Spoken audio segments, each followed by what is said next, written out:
Баршаңызға сәлем. Өмір жолы арнасындағы кезекті әсерлі әңгімені тыңдамас бұрын арнаға тіркеліп, лайк басуды ұмытпаңыз. Ұлын балабақшаға жетелей жөнелген жібек, «Мама, мен саған бірдеңе айтайын ба?» деген бала сұраққа басында мән бермегенімен 2-3 мәрте қайталай бергесін көңіл аударғандай болды. «Мама, мен саған бірдеңе айтайын ба?» дей салып кішкентай ғана алақанымен аузын баса қойған аңсарының қылығы еріксіз елеткен. «Ал, айта ғой. Айтсам сен жылайсың ғой бірақ».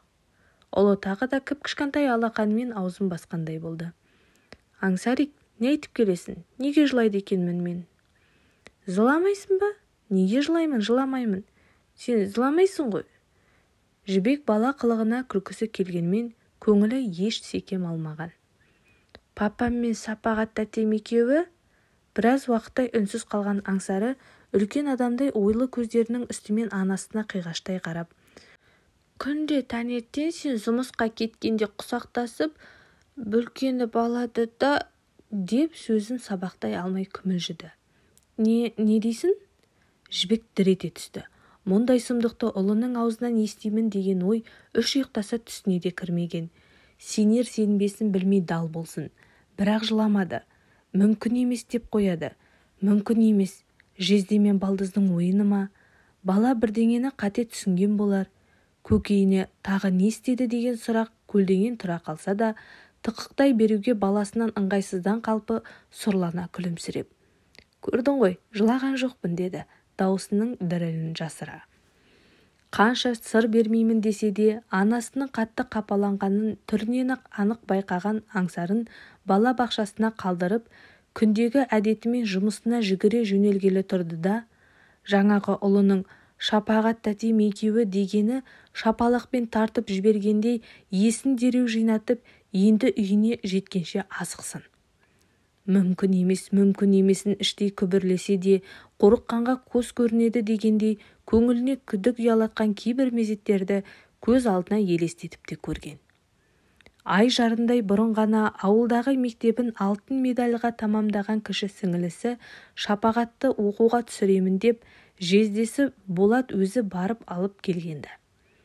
Содан бері жалғыз бөлмені жатақханада бірге тұрып жатса да, араларынан соншалықты бір жақындықты, тіпті жезде мен балдыз болып орынсыз ойнағандарының өзін аңғармапты. Рас, соңғы кездері жұмысына асықпауды әдетке айналдырған Болат кештетіп қайтатынды да шығарған. Сіңілісінің барлық емтихан сынақтарында құжат өткізгенде де бұл бір бас ауыртпапты. Барлық уақытта қасында жездесі жүрді. Айтпақшы, Шапағат екеуі кешеде шаршап шалдығып кештеу келіп еді. Мұны неге ойламаған? Қойшы құрсын, мал құлағы саңырау, туған сіңілісімен күйеуі мүмкін емес. Шапағат әлі бала емес пе? Өз ойымен іштей арпалысқан күйі бөлмесінің есігін сүзе тоқтаған. Енді бір сәт еңсесін түзеп, ентігінде баспастан тоқпақтай жөнелуге көтере берген қолын дереу кері тартып ала қойды да, құлағын тосып, есікке етпеттей жабыса қалсын. Жиілей түскен жүрек соқысы да жөнді ештеңе естіртер емес. Түк-түк, түк-түк. Және оның жүрісін жеделдеткеннен ғана емес екенін де ұқты. Не істеп тұрғанын енді байқағандай, өз қылығына ұяла, сөмкесінен кілтін шығарып, мейлінше сықырлатпай аша сала жалма-жан ішке өткен. Аңсары алдамапты. Өз көзіне өзі сене алар емес. Сасып қалған сіңілісі ақ жаймамен бетін бүркемелеймін дегенде, айрандай төгілген абыройға қарап тұруға жібектің ары шыдамады. Бірақ дауыс көтеріп шуда шығарған жоқ. Тіпті қыстығып жылай далар емес. Күні кеше ғана жанындай жақсы көретін екі адамына деген көңілі көз жасымен бірге шемен болып қалған ба? Аласырған көңілін немен алдандыранын білмеген ол, қуықтай ғана ас үйге дамылсыз дызықтай бере, терезе алдында жатқан күйеуінің темекісінің бірін дереу тұтатып, көк түтінді бұрқ-бұрқ еткізіп еді, қақалып жөтелгенде әлгі түтін көзінен шыққандай болған. Осы екі аралықта шалбарланып үлгерген күйеуі жүгіріп келіп су әпермекке тырысып еді, қолын қағып жіберген бұл. «Дереу, қазір көздеріңді құртыңдар» деді. Әжетхананы ішінен жауып алған Шапағат кешірші кешірлей жыламсырап бірдеңелерді шатып бытуда. Жібек болса мұның бірде-бірін естімеді. Естігісі де келмеген. Енді бір сәт тесікке кептелердей болып қатар жыластай берген екеуінің артынан жиіркене қараған Жібек есік сырт етіп жабылған сәтте ғана ағыл-тегіл көз жасына ерік берді. Жан түсініксіз нәрсе. Қайда орналасқанын ешкім білмейді, бірақ қалай ауыратынын бәрі біледі демекші, дәл қай жері екенін білмесе де, тап осы сәтте жанының ауырғанын анық сезінген ол, тоңазытқышта тұрған арақты алып, қалай ішіп жібергенін де байқамай қалған. Тек ішіне тыз етіп шоқ түскендей болған сәтте жиіркене тыжырынғаны болмаса ашырқанбады да. Әншейінде күйеуіне қит етсе болды бөтелкеден басу іздейсің, әлсізсің деп ренжи кететіні есіне түсіп, алдындағы арақты арысырып тастаған. Терезе алдындағы темекінің тағы бірін тұтатып, ащы түтінді ішіне сора алмаса да, құшырлана иіскелеп, өзін әжуалағандай жаңағы ысырып тастаған бөтелкеден тағы бір кесесін сылқ еткізді. Содан соң ғана буын-буыны босап балбырай түскендей. Бірақ енді басылар ма екен деген үміті ақталмады. Керісінше өршіп бара жатқандай. Көңілінің көкеті де сөгіліп кеткендей кеуде тұсы үздіксіз сыздайды. Енді не істемек? Елге не бетін айтады? Әке-шешеге ше? Ойдан жүйрік не бар десеңші мына жалғанда. Керек емесі бар сан түрлі ой санасын сарсытып. Иә, жесірі бар 3-4 баласымен де тастап кетіп жатқандар қаншама. Әрбірден соң күйеулерінен өздері безінгендер ше? Оны да түсінуге болады екен ғой. Құдай-ау, бұл қайтпек? Елге енді қай бетімен қарамақ? Жесір қалсам да тастап кетсең де тап бұлай қорланбас едім ғой, деп еңірей жылады. Қорлана жылаған.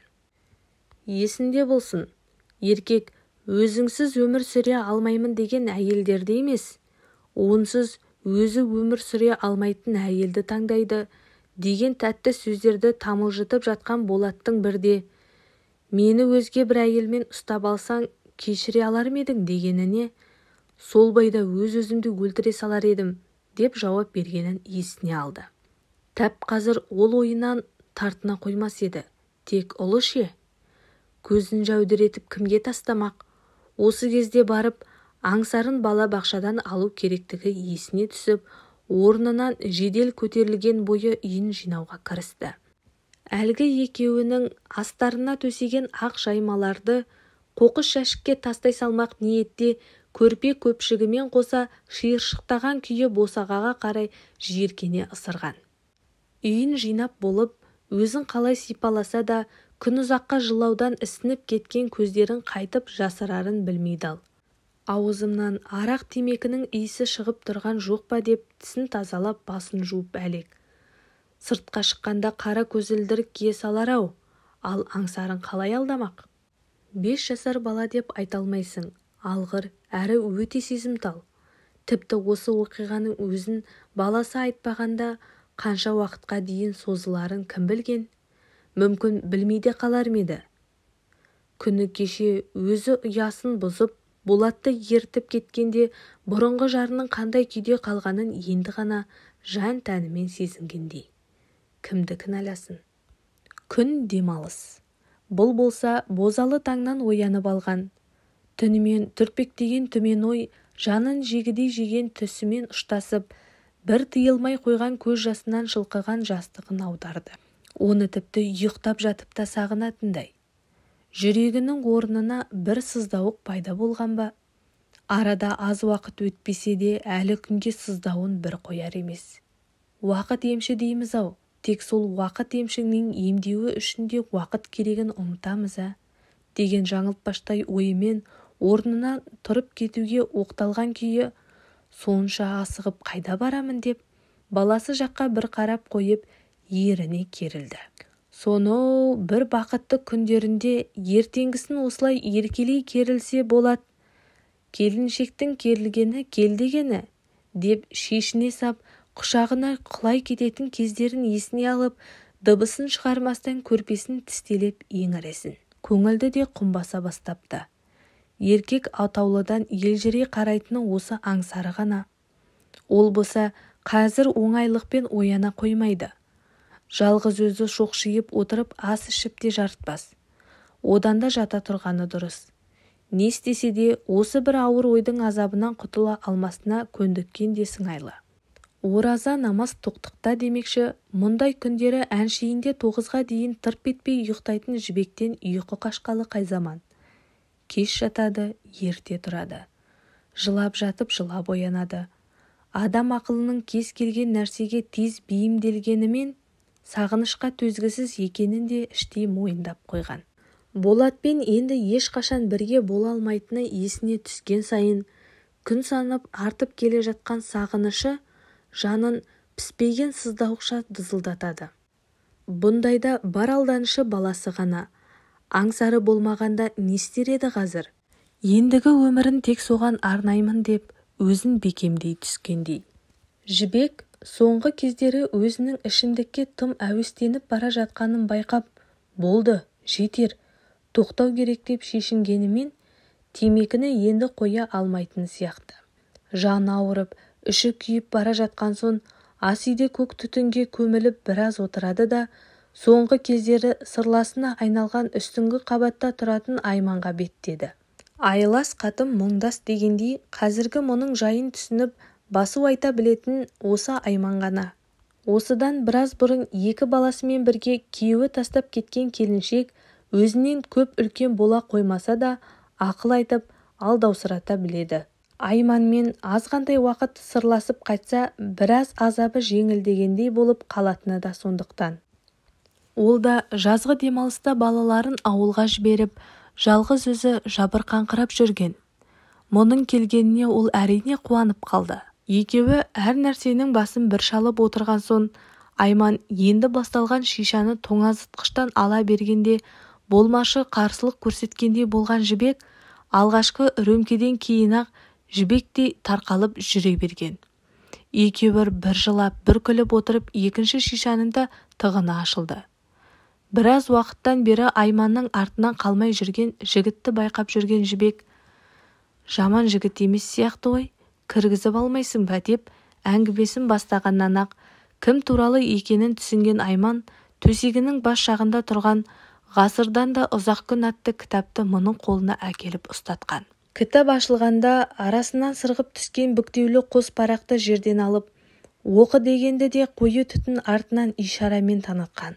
Хат Айманның бұрынғы күйеуіне арнап жазылған екен. Серік деп басталатын хатты көзі бұлдырап отырып оқи бастағанымен, аяғына жетпей өкіріп қоя берген Жібек Айманды құшақтап, қос мұңлық қосыла жылап, азан-қазан болды. Серік, өткен күн көшкен құм тәрізді. Белгісі бедер жоқ, тып-тиыл жым-жылас дегеннің бәрі бекер екен. Сені еш ұмыта алар емеспін. О баста өмірлік серігім өзіңсің деп ноқтамды қолыңа ұстатқалы, мұрындық күйген ботадай жетегіңе еріп желпілдей беріппін. Енді неден бастаймын? Әрі қарай сенсіз қалай ғұмыр кешемін? Бағытынан жаңылған қайықтай, қайда барарымды білмей қайрандап қалдым-ау. Соншалықты сенгендігімде сол сені тастап кетеді деген ойлаудың өзі күнәдай көрінетін. Менен жерісең де екі бірдей ұлыңнан жериді деп кім ойлаған? Сен шынымен менің серігімсің бе деп таңғаламын кейде. Махаббаттың бір сағатында бүкіл өмір жатыр дегені өтірік емес екен. Өзіңмен өткізген сағат тұрмақ әрбір минутым бүкіл ғұмырым сияқты. Мен сені бәрібір ұмыта алар емеспін. Әсіресе үлкен ұлдың барлық қылығынан өзіңді көрген сайын сезімім өрши түседі. Сен алғаш енді менімен тұра алмайтыныңды айтып, басқа бір жанды шын сүйіп қалғаныңды қылғына дәлелдегеніңде, есеңгіреп қалғаныммен 2-3 күн өткен соң еңсемді тіктеп жылға татитын күнге арзымайтын жыл болды. Жылаумен өткен жылдарымнан күліп жүрген күнім артық.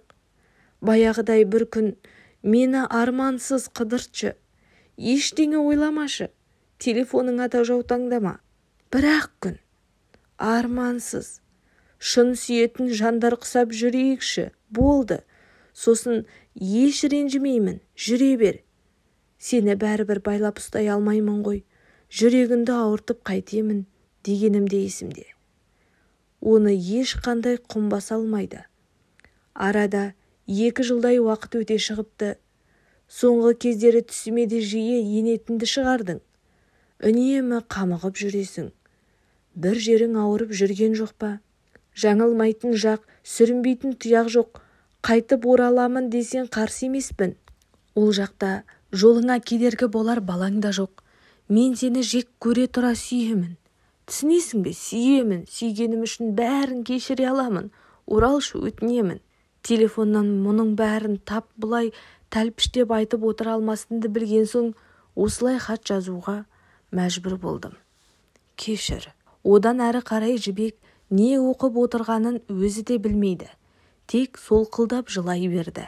Байың болып, ол өліп қалып, оны жоқтаудың өзі бақыт екен ғой деген кәрі қыздың кертартпасындай.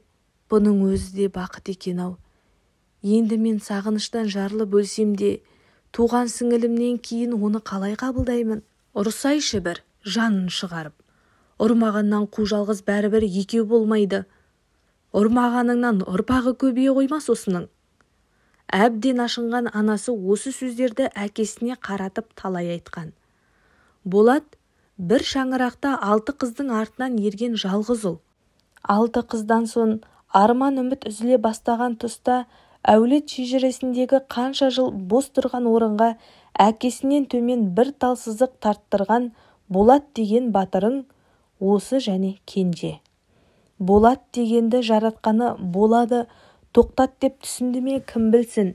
Бір үйлі жан түгел асты үстіне түсіп, бетіне қарап отырған соң өмірі пейіл мен мейірге шөлдеп көрмеген бала бұлғақтап өсті. Не ішем, не жеймін демеді. 9-шы сыныпты бітірген жылы әкесі су жаңа Жигули алып берген. Ауыл арасында той-домалаққа қанша жақын болса да, жаяу бармай, ұлының қасына алдыңғы орынға шалқая жайғасатын әкесі «Мені көрдіңдер ме?» дегендей бір көтеріліп қалатыны да жасырын емес. Болаты дүниеге келгенше жиын тойларды онша жақтырмайтын. Ол әңгімесі түзеліп, қазір төрді бермейтін болған. 6 қыздың біреуіне кесірленіп көрмесе де, өзінен кейін өшетін Пәмелені ойлағанда терең күрсінетін. Енді ешкім сыртынан саусағын шошайтып қубас демесіне кәміл сенетіндей. Келе-келе машинаны басыбайлы иеленген еркесі беймезгіл уақыттарда кешігіңкіреп жатса, ахылап, ухлеп далаға сан мәрте кіріп шығып, жалғыз ұл үйге кірмейінше басы жастыққа тимейтін шалының шарасыз түріне қарата айтқан анасы байғұс, шалы өй әкеңнің деп қолын көтергендей болса, өз-ақ шыр етіп ортаға тұра қалатынын да Болат жақсы біледі. Ондайда тіпті 6 қыздың қайсысы болса да арашаға әзір. Содан да болар, ол тым еркін.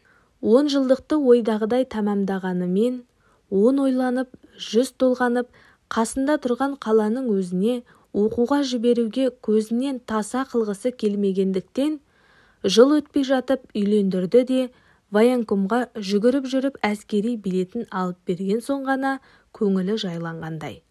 Бірінен соң бірін 2 бірдей ұлды сыйлай салған келіннің де құшағы құтты болды.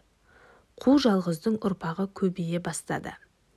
Әу баста әулетте әкесі де өзі де жалғыз Әбу Ақсақал 45-інде көрген ұлының енді жалғыз еместігіне көзі жеткендей болғасын, Болаттың болашағын ойлағандай тағы да тамыр-тамысты жағалап жүріп, Алматының жоғарғы оқу орындарының біріне сырттай бөлімге түсіріп, 3-ші курсында совхоз кеңесіне бірде-бір қызметке де орналастырып үлгерді.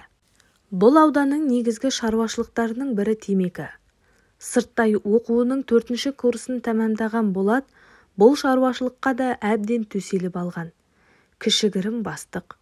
Ауылдық комсомол ұйымының жетекшісі болғандықтан ішкі сыртқы жиын тойлар мен осындай ұйымдастыру жұмыстары мұның құзыретінде. Бүгін Алматыдан селхозға студенттер келуі керек. Соған бола азаннан қарбалас. Олардың жататын орындары мен асханаларын әзірлеп, неше күннен бері бір тыным таппай жүр. Ауыл шетіндегі қырманға жақын орналасқан асхананың соңғы дайындығын тексеріп шыға берген бұған «Ағай, сізді директор шақырып жатыр» деген дауысқа жалт қараса парткомның шопыры. «Келді! Студенттер 2-3 автобуспен деп мәз. Кеңсенің алдында тез жетсін деп жатыр». Жылда осы уақытта ауылдың бойдақ жігіттері бір жасап қалады. Махаббаттары сәтті болып, сол студенттердің бірді екілісі бұл ауылға келін болса, керісінше ілесіп кеткен ауылдың да қыздары жоқ емес. Бұл кеңсенің алдына келгенде әр жерге шоғырланып алған шағын топтар, бірі гитараларын дыңғырлатып, бірі домбыраларын баяу шертіп жайғасып та алыпты. Әппақ спорт костюмын киген әдемі қыз қапталдаса бере, «Ту, ағай, көп күттірдіңіз ғой» деп еркелей назданғанда еріксіз бұрылған Болаттың тілі байланды. Қатыға жауап қайтаруға оқталғанымен мына сұлулықтың алдында дымы шықпай қалған. Жамбылдың қысылғаны осы арада демекші, мұны бұл мылқаулықтан мың болғыр совхоз директорының өзі құтқарды. Болатжан, келдің бе? Қалай, даярсыңдар ма? Қазір апарып орналастырып, кешкі астарын берген соң инструктаж өткізіп, ертеңгі күндерін белгілеңдер. Қалғанын өзің білесің ғой деген директор жүре сөйлеп көлігіне беттегенде, бұл көзінің қиығымен жаңағы қызды іздестіре бастаған. Бағанағыдай емес, бойын батылдық билеп, емен жарқын дауыстап, «Қане жолдастар, автобустарыңа отырыңдар» деген бұл. «Көп күтіп қалған қарындас, сіздер бір-екеуің менің көлігіме отырсаңыздар болады» дегені сол екен. Қасындағы қос құрбысымен бұған қарай бұлғақтай беттеген әлгі сұлу, алдыңғы орын менікі дегендей маңғаздау басып жанына жайғасты. Артқы орындыққа отырған екі қызға айна арқылы еркіндеу жымиып, «Менің есімім Болат» деді. «Мен енді сендердің жетекшілерің боламын» деген артына бұрылмастан айнаны түзеп жатып. Қымсынатын қыздарда көрінбейді, еркін. Тіпті бұрыннан таныс адамдардай еркелей сөйлеп назданып қояды. Жібек, қасындағы сұлу, қасын кере қиыла қарады.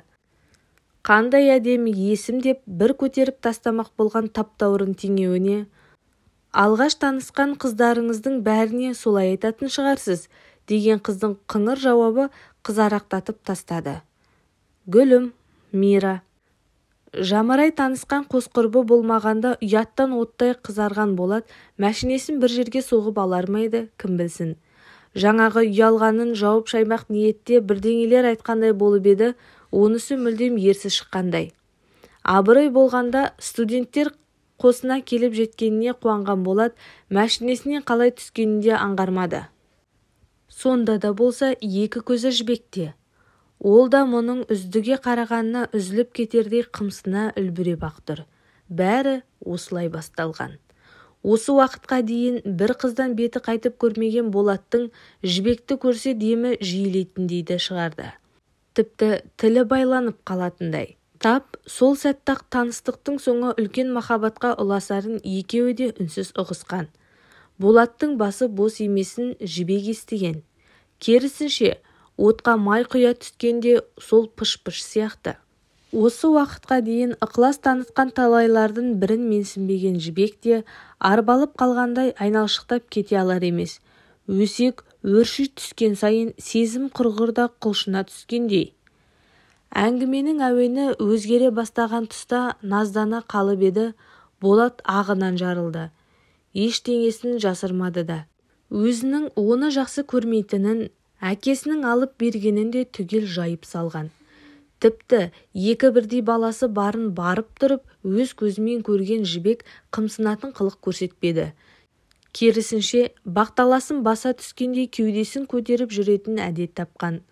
Бұл әңгіменің бір ұшы үйдегілердің де құлағына шалынғанымен, ертең қыз оқуына кеткен соң бәрі басылады, уақытша желікпе ғой дегендей екідай күйді аңғару қиын еместі. Жаздық ақшыл костюм шалбарын тастамайтын келбетті жігіт кешкісін келіп ақ боз атына әппақ Жібекті отырғызып алып кететін де кей кездері таң ата ғана оралатын.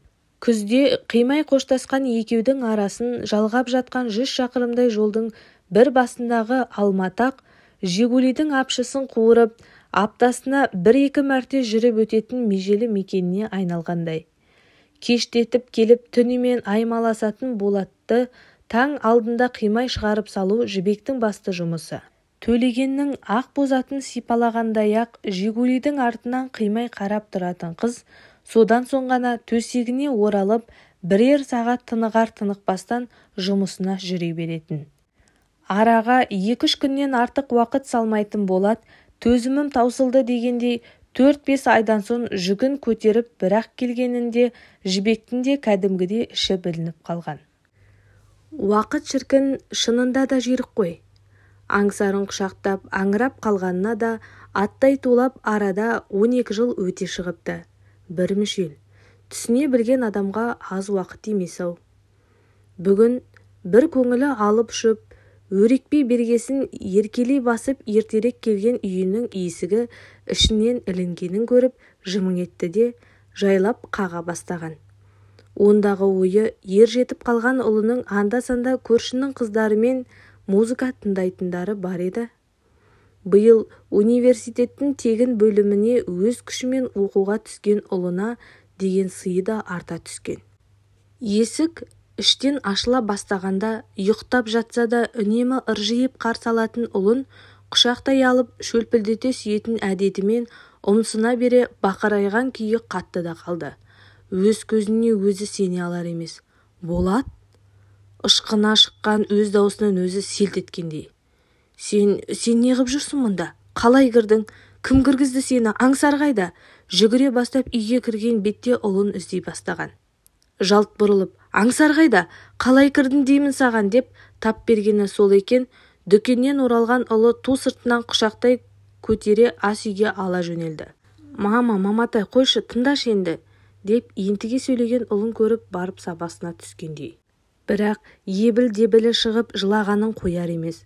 Ауық-ауық қоламтасы қоздатып қоятын ескі жараның аузын жұлып алғандай күйге түсірген бұл оқиға дені сау адамның да ойланса ойына келмейтін шығар. Анасына суық су әперген ұлы орындығын жақындатып, «Маматай, өзің айтпақшы, өмір ғой бұл. Өмірде не болмайды? Ол бомж болып кеткен. Басы да дұрыс істемейтін сияқты. Құрылыста күзетшілердің қасында қонып жүр екен. Әкем ғой менің». Ұлының жыларман болған түрін көріп, бауырына тартқан анасы енді қатая түскендей. Орнынан тұра сала киімін де ауыстырмастан кешкі асын даярлауға кірісіпті. Екі көзінен аққан жасын тыя алар емес. Аяқ табағын қанша қатты сылдырлатып жатса да, баласына Құдайдың зор жүрек бергеніне шүкіршілік етіп қояды. Бірақ әлгінің бетіне қарағысы да келмейтіндей. Жаңа дұрыстап қарап талмапты. Ұлының жасап қойған кешкі асын ортаға қоя берген сәтте, әкесін itергендей қылып ас үйге алып келген Аңсар оны төрге отырғызып, өзі төмен жылжығанын көріп, Жібек тағы да көз жасына ерік берген. Оның алдында жылағанын қанша көрсетпеуге тырысса да, ұлының әкеге деген ілтипатын көрген сайын шыдай алар емес. Болат жаққа қанша қарамаймын десе де көзі түсіп кете беретіндей. Ұлының қабағының астымен екеуінің көз қарастарын қалт жібермей отырғанын сезіп отырса да, бір кездері өлердей ғашық боп, отбасынан ажыратып алған адамның қандай күйге ұшырағанына таң. Тамақ үнсіз ішілді деуге бола қоймас.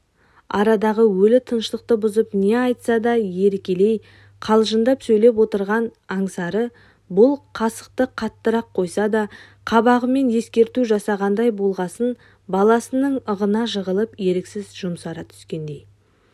Жалғыз өзі сөйлеп отырса да Аңсары жайдары. Әкесінің кесесін әрлі-берлі жөнелтіп әңгімесін бір үзер емес. Енді әріге барыспайдау деген сәтте барып, «Мам, мен қазір» деген күйі сытыла сыртқа беттеген ұлының соңынан «Мынауыңды ертекет» деуге оқтала түсті де, қанша мейірлі дегенмен түйе қоятын ұлының қатулы қабағынан тыныш отырыңдарды ұққан анасы үнсіз қалды. Болат та үнсіз, жалтақтап қарай береді. Жанарының оты өшіп қалғандай мүләйім. Шын аяғын қанша сылдырлатып жуса да мән беріп жатқан ол жоқ, маңқиып қарап отыр. Жібек бұның денінің саулығына шын күмәндана бастағандай. «Кереңді ішіп болсаң барсайшы ана жаққа. Жоқ, маған ыдыс жусайын деп отырсың ба?» деп қаттырақ сөйлеп алса да, Аңсар тыңдап тұрма дегендей алаңдап, даусының соңын сәл бәсеңдеткен. Созалақтай орнынан көтерілген ол төр бөлмеге барып сопиып тұрып алды. Не отырмайды, не жүрмейді. Өшін ас үйдегі аяқ табақтан алып болғандай жуынатын бөлмеге өте бере көз салса, Болат бағанағы орнында әлі тұр. Бұны енді көріп, қымсынғандай сәл сипақтап алып, әрі қарай тұра бергенінен оның науқас екенін ұққандай болған Жібек, бар ана жаққа, мен киім ауыстырамын деген. Сонда ғана босағада жатқан сірісі тапталған қоңыр бәтеңкесін аяғына іле салған күйі, асығыс сыртқа беттеген бұның соңынан сығалаған Жібек, үйреншікті бұрышқа барып, әрлі-берлі сипақтаған Болаттың күл салғыштан бір темекінің тұқылын тауып алып, асығыс тұтатқанын көріп жүрегі шаншыды. Тұқыл тұрмақ, оны-мұны темекіңді менсінбейтін. Кезінде кешкі асқа шақырғандағы қайталанатын дәл осы бір көрініс көз алдына елестегендей есіктен сығалаған күйі екі жанарына ерік берген Жібектің көзі бұлдырады. Сол сәтте анадайдан баласы да көрінді. «Не шегіп тұрсың? Қайдан алдың?» деп дауыстай сөйлеген ұлы әкесінің қолындағы тұқылды тастатқызып, екі қорап тәуір шылым ұсынғанын көріп, одан әрі солқылдасын. Біраздан кейін үйге кірген әкелі балалы екеуі теледидар қараған болып отырған Жібектің жанына жайғасты. Әуелі әкесін анасының қасына отырғызған Аңсар өзі сәл төменірек орналасып, қолындағы отбасылық балмұздағын ортаға қойды. Жібектің көзі экранда болғанмен, көңілдің көк дөнені әлемді кезіп кеткен. Баласының көңілі үшін ғана анда-санда аузына салатын мұздай балмұздағы есін жинатқандай ой қаузайды. Әншейінде анда-мұнда болса да, қазір қайда екен, не істеп жүр екен деген сұрақтар мазалайтын. Енді қазір түк болмағандай дәл жанында отырған Болат жаққа бұрылып қарауға жиіркенетіндей. Жоқ, әлде дәті бармай ма? Енді мынау бүгін осында қонғалы отыр ма деген сұрақ мазалай бастады. Сонда төсекті қалай салмақ? Аядай ғана бір бөлме аналы балалыға тар бола бастаған тұста, иә, осыдан 13 жыл бұрынғыдай бүгін түнде де Жібек таңға дейін көз ілмеді. Көз жасы да бір тыйылмады десе болғандай. Болаттың не ұйқылы, не ояу екенінен де бейхабар. Тырп етпейді. Ұлымен қатар жоғары жаққа төсек салып берген. Екеуі де бір қозғалар емес. Өзі болса түнде тұрып, неше мәрте шылым шекті. Көрер таңды көзімен атқызған Жібек, ұлының езуіндегі жылы жымиыстан жақсы бір түс көріп жатыр-ау деп топшылаған. Ұлының ар жағында жатқан бұрынғы байына да ұрланып қарап қояды. Мұрынына өткен көктемнің иісі келгендей. Махаббатымызға мына төрт бұрыштың бәрі куә ғой дегендей, біртүрлі көңілі өрекпей үй ішіне көз жүгірте бастаған. Жанын желпей өткен әдемі сағынышпен сырғи берген жанары төргі бұрышқа келіп тірелгенде баяғы сүгірет сол күйінде көз алдына кеп тұра қалсын. Ыршып түсті. Бұл көріністі өмірі ұмыта алмайтын да шығар енді. Яғни ешқашан кешіре де алмайды. Сіңілісі мен күйеуін үйден қуып шыққан сәті әлі көз алдында. Тағы да қуып шығуға оқталғандай жаңағы жаққа енді жиіркене көз тастап қояды. Тап бұның жанарынан қаймыққандай ұшып тұрып, үнсіз киініп, темекі шегуге шығып кеткенде орнынан тұрып шай қоюға кіріскенімен Болат қайтып оралмады. Бұл да жүгіріп шығып іздемеді. Аңсары оянғанда суып қалған шайын қайта ысытып жатқан анасынан «Әкем қайда?» деп сұрағанда «Қайдан білейін?» деп қысқа қайырған. Ұлы да тықақтай қоймады. Түнімен жылаудан екі көзі бұлаудай болып ісіп кеткен анасын аяды ма әлде? Бұл түн кімдерге қандай ой салғанын кім білсін? Әркім іштей арпалыспен қалғаны анық. Бір сәттік ләззаты үшін ғана алдыңғы жарын бұны туған сіңілісіне айырбастап алған сері үш отбасынан да опа таппағандай ой қалдырып кете барды. Кім періште, кім сайтан? Кім не ойлады? Кім не түсінді? Әзірге ол жағы жұмбақ. Әкесіз 4 ұл, бірі некесіз. Жалғызды көбейте тұрып, жалғыз қалдыру да жаратқанның құзыретіндегі дүние екен-ау. Бір кем дүние деген де осы шығар сірә. Шапағатының құшағының қызуы басылған соң, шермиіп отырған күйі тастай қашқандай, шәркейін сүйретіп, ішіп кеткен әкесін үйге әкеліп, әлпештеп жуындырып, таза киім кигізіп, адам қылам деген ұлы аңсарға ғана қаттырақ батқан секілді.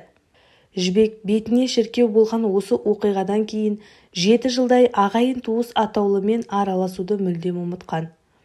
Артынып тартынып аңырай келетін анасы байғұс анда-санда ат ізін салғаны болмаса, басқа ешкімнің көзіне түспеуге бар. Әсіресе әке көзіне түскенше өлген артық. Барлық ағайын тумада шапағаттан іргелерін аулақ салғандай. Бұған келуге көбі тағы батпайды. Сөйтіп күні кеше бір күн көріспесе тұра алмайтындай бір әулет 2-3-ке бөлініп шыға келген.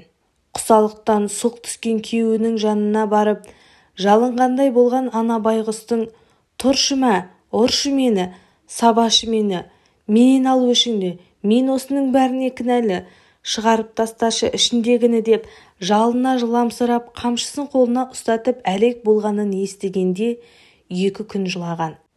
Көп ұзамай сөйткен әке де өтті дүниеден.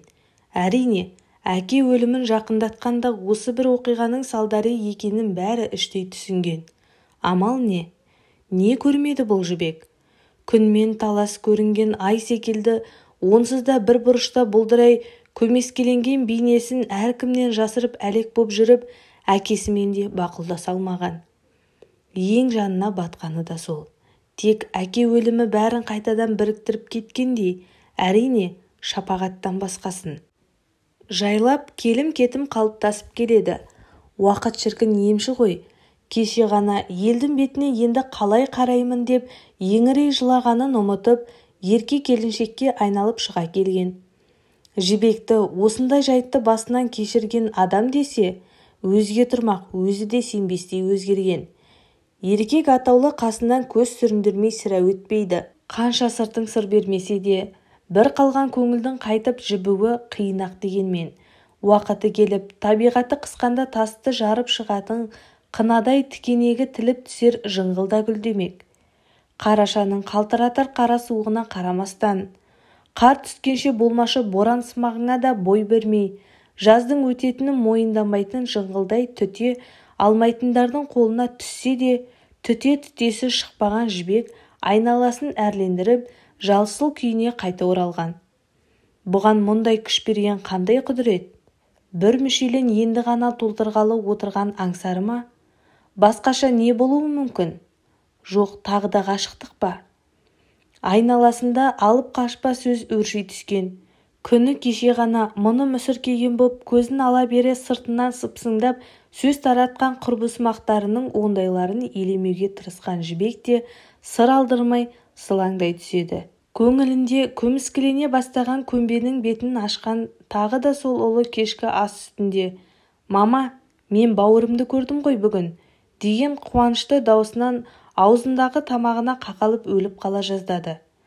Әлек-шәлегі шығып, енді есін жиғыздым ба дегендегі анасының айтқан алғысы «Қашан, қайдан, кімді айтып отырсың?» Кімді айтқан нес, оларды? Ол менің інім, бауырым емес пе? О, тәңірім, енді жетпегені осы еді. Бірақ олар шынында да мұның бауыры. Тіпті аналары бөлек деуге де келмес. Бөлек дейін десе әкелері бір. Сонда кім? Әрине бауыр. Анасы мен баласы түсінсе алмаған күндердің бірі болды бұл күн. Баласы да бет бақтарар емес. Біраз дызылдасып болғансын, баласымен салғыласуға ұялды ма анасы сабырға көшкендей. Өтірік ұйықтап кеткен боп көзін жұмып жатса да, аңсарының аузы жабылар емес. Анасын ақыры мойындатқандай. Баласының сөзіне де бойы бірте-бірте үйрене бастаған сыңайлы. Жұма күндері кешкісін міндетті түрде сол жаққа соғып жүруді әдетке айналдырған ұлынан, ұялғаннан ұларға да бірдеңелер беріп жіберетінді. Анасының алақаны ашылғанын көрген аңсар ондайда тіпті еркелеп еркінсіп кетеді. Бұл аңсар бұны бір күні инфаркттан өлтіріп тынатын шығар. Бұл анасының сөзі. Инфаркт демекші. Жібек шынында да инфаркт ала жаздаған.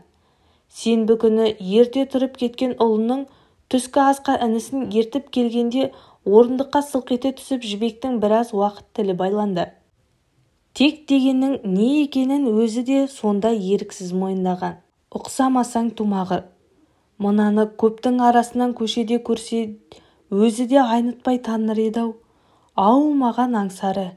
Екеуі де сойып қаптап қойған болады. Ал не істейсің?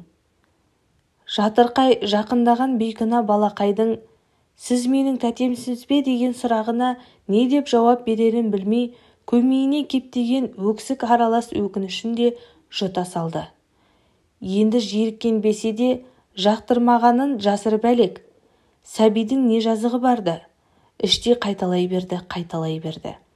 Әлсін ұрланып қарап та қояды. Аңсары бауырын ваннаға түсіріп, тамақтандырып болғасын ертіп кеткен. Бұл ас үйде тағы жалғыз қалды. Бір жылады, бір күлді. О баста ол тек ұлының үлкен жүрегіне риза болғасын кештім деп ойлағанымен, келе-келе оны жалғыз бауырынан ажыратқысы келмеді. Олардың үстінің жұпынылығына қарап, шапағаттың да шаруасын шамалағандай. Бірде жейде, бірде футболка, шалбар әперіп, оларды қуантып та қоятын. Ол да еркін, өз үйінде жүргендей. Балалардың не кінәсі бар деген Жібек бар қорлығын жеңдіріп, бірде оларды жетектеп, олар тұратын жатақхананы бетке алды. Ескілеу жатақхана дәлізінің ең түбіндегі бөлменің есігін ашқанда, кереуетінен еріне көтерілген шапағат түк түсіне алмай дал. Бір-біріне біраз түсінісе алмай қарап тұрғандарымен екеуі де ағыл-тегіл жылап тұрған. Жүгіріп келіп, кешірлей бас салып, боздай жылағанда бойын ерекше бір сезім биледі. Бауырлар арасындағы бар реніш, өкпені осы бір көз жасы ғана жуып жатқандай. Ұзақ, айқасқан құшақтар ажырасқан соң, біраз абдыраудан кейін шәйнегін ала жүгірген шапағатқа сынай қараған Жібектің бірден көргені сіңілісінің бөксесі. Баяғы мектепті алтын медальға бітірген алтын қыздың жұрнағы да байқалмайды. Үздіксіз ішілген арақ пен шылымның шырмауына шатылып, көгеріп, домығып кеткен адамның көшедегі көк долы қатындардан көп айырмасы жоқтай. Дөрекі болып көрінеді. Жоқ әлде солай ұятын жасырған түрі ме? Ол жағы жұмбақ. Ағайын арасын біріктірудегі алғашқы қадамды Жібек осылай өзі бастаған. Ол аздай, олар мектепке барарда бар жабдығы тұрмақ бастан аяқ киіндіріп, аңсары оқыған мектепке өзі жетектеп алып барғанда, Жібек тек өзін емес, айналасындағыларды толық жеңгенді. Осыдан кейін неше жылға созылған ағайын арасындағы алауыздық жойылып, әулеттің қара шаңырағында төрт көздері түгел бас қосқан қаншама шара өтті. Бәрінің аузында Жібек жан. Көптің алдына түсіп көсіле көлгірсімесе де, анасы мен әулеттегі әу дейтін ер азаматтарының айтатын сөзін түзеп отыратында өтірік емес. Не солай, тағдырдың таудай тауқыметін жеңе білуде бір бақыт. Бірақ соны арқалататында, жеңімпаз ететінде сол тағдырдың өзі екенін естен еш уақытта шығармау. Ол үшін тек қана ниет түзу болуы керек. Жастықпен жіберген барлық қателіктерің ішінде Тәңірден кешірім сұраудан кешікпеу.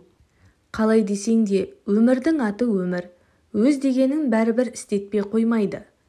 Әр пенде пешенесіне шақталған азғантай ғұмырының ауы мен бауын өзім өзгертем деп, өзеуреп жүріп опық жеп жататын да содан болар бәлкім. Бас білмейтін тай секілді бұғалыққа бой бермей бұлғақтағаныңмен құрық түсіп балшыққа біраз салған соң тақымға да көндігесің.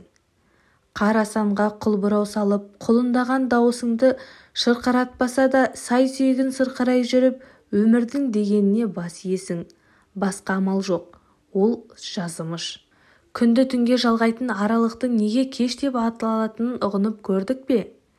Иә, кеш. Енді бәрі кеш, алдың түнек, түн деп түсіне аламыз ба? Тек өмірдің кешінен күннің кешін бөлек көреміз. Ал түн етегін түріп, күнге жалғайтын уақыт таң деп аталады. Олай болса, өмірдің тек күні мен түнін ғана емес, кеші мен таңы да бар. сол әрбір арайлап атқан алтын таңды ешбір қайғы мұңсыз қуана қарсы алу бақыт деп бағаланады екен. Бұл жібектің осы өмірден түзгені. Қоңыл-таяқ сұға салған ескі галошын еріксіз сүйреткендей сырп-сырп еткізіп келе жатқан қарияның иығы қушиып, еңкіш тартқан. Онсыз да табиғаты тапалтақ етіп жаратқан адамның қартайғанда ені түскені қандай аянышты. Күні кеше құдайдай сыйласқан құдағиының сыртынан кәнден иттің қартайғаны құрсын деп естірте айтқан сыпсыңа сыр бермегендей болғанымен, кердеңдеген келіннің түк көрмегендей жонын беріп, жолын кесіп өткенін көргенше көрде жатқаны дұрыс-ақ еді. Өлімшінің күні жетпей, өлтірушінің қолы жетпейді деп, өз-өзіне қол салуға құдайдан қорыққан қарияның өлім тілегеніне де біраз уақыт. Өз есімін пәмеле қылып жаздырған Болаттан ерген 2 түйір немересін келін ертіп кеткелі шалдың құр сүлдері. Енді мені пенсиясы түссе болды, ала-сала осылай қарай асығыс жөнелетін әдет тапқан. 2 немере де осы күнді асыға күтетіндей. Үлкені салмақты. Ассалаумағалейкум деп өзі үйреткенде қос қолын амандаса салып, ауыл-аймақтың жай-күйін сұрап қояды. Көкейін бүлкілдетіп бара жатқан көкем келді ме деген сұрақты шал неге сезбесін, сезеді. Сезеді де немересінің сұраулы жанарынан тайсақтайды. Ертерек есейіп келе жатқан екінші немересі Ізбасар да бұрынғыдай мойнына асыла кетпейді. Атасының мұны көріп ала алмасын білген соң, құшақтаған күйі үнсіз ғана иіскеп мауқын басатын. Біраз уақытқа дейін атасының терсінген жағасын иіскеп барып, тізесіне отырған соң көзінің үстімен үнсіз бағалауға көшеді. Мұның көзінде де мұң бар. Ешбір сырды бүкпейтін, жалтыраған бала жанарларға кінәлі адамдай кібіректеп, тіке қарауға шалда да шама қалмаған. Осы екінші ұл туғанда көкпар беріп, дүрілдеген той жасап еді. Әулетінде әкеге ерген екінші еркек кіндік. Әкеңнің ғана емес, әулеттің Ізбасарысың дегендей, әндете азан шақыртып атында өзі Ізбасар деп қойған. 2 жаманды айналып толғанып дәріс-әрісіне де бір тиын қалдырмастан қолындағы бар ақшасын теңдей бөліп бергесін ғана көңілі жайланып, сәлде болса еңсесін түзегендей келген ізімен кері қайтатын. 6 қыздың қай-қайсысы да бұлардың біреуін шет қақпайды.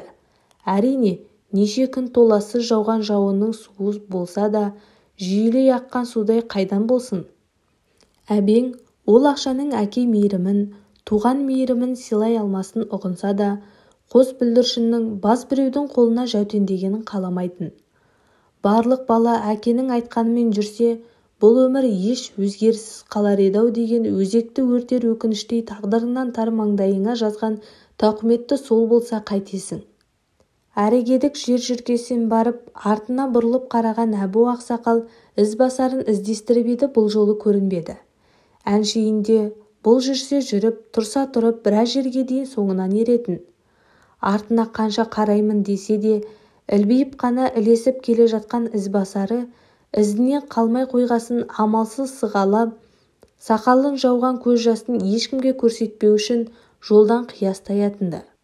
2 үйдің арасын жалғап жатқан 2 бұрылыстан тұратын осы бір шаңдақ жолға енді ғана назар аударғандай ойланып тұр.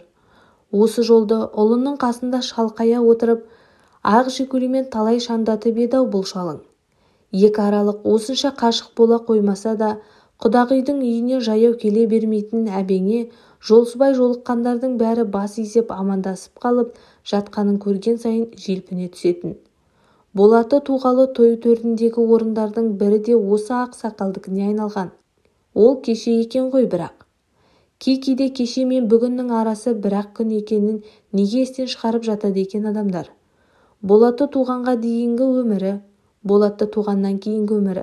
Болаты бола тұрып бұлардың бәрінен безініп, өзге бір әйелдің соңынан еріп кеткеннен кейінгі өмірі. Қарап тұрса бәрі бір өмір. Кеше, бүгін, ертең. Бірақ тарау-тарау. Бірақ шыбын жаның кеудеңде тұрғанда бақытсызбын деудің өзі нағыз бейшаралық қой деген ұғыммен дәп осы сәт әбеннің келісе қоюы да екіталай. Келесі айдың пенсиясын алып өте ала ма осы жолдармен? Күнде кешкісін ұйқыға жатарда сағатының ұйқашарын таңғы 7-ге қойып жатқан жиенге «Таңертең қай уақытта оят десең де оятамын ғой құлыным-ау» дей сала, осы сөзімнің өзі асылық емес пе деген ойға қалатынды. Өзі атып, өзі батып жатқан Құдайдың күніне қарауылдай боп қалған қария шынында да атар таңды көре ме, көрмей ме, бір Аллаға ғана аян екен неге естен шығарған? Қу жалғызын көре ала ма соңғы рет? Одан аңсар атты тұяқ барын білгенмен, тағы бір әйелінен ұлар аты ұлды болғанын естімеген сыңайлы. Қазір көбейген қу жалғыз. Бірақ өмір ешкімді де өз еркіне жібермейді. Бәріне де жауап берер күн туар. Ешкім бұл дүниенің сұрағын о дүниеге алып кетпейді деуші еді. Ізімді басар бір ұл бермедің деп Тәңіріме тіл тигізбесем де, қапаланғанда қаттырақ кеткен кездерім болса да кешіре гөр Алла, деді жалынышты үнмен. Кешіре гөр. Есіне 2 немересі ізбасарлары түсті. Ізбасарларымды қақ сұқтан сақтай көрші. Артына бұрылып қараған әбең, шаңдақ жолдағы жыртық калоштың сүйретіле түскен ізінен басқа ештеңе көре алмады. Бүгінгі ұсынған әсерлі әңгіме ұнаған болса, арнама тіркеліп, достарыңызбен бөлісуді ұмытпаңыз.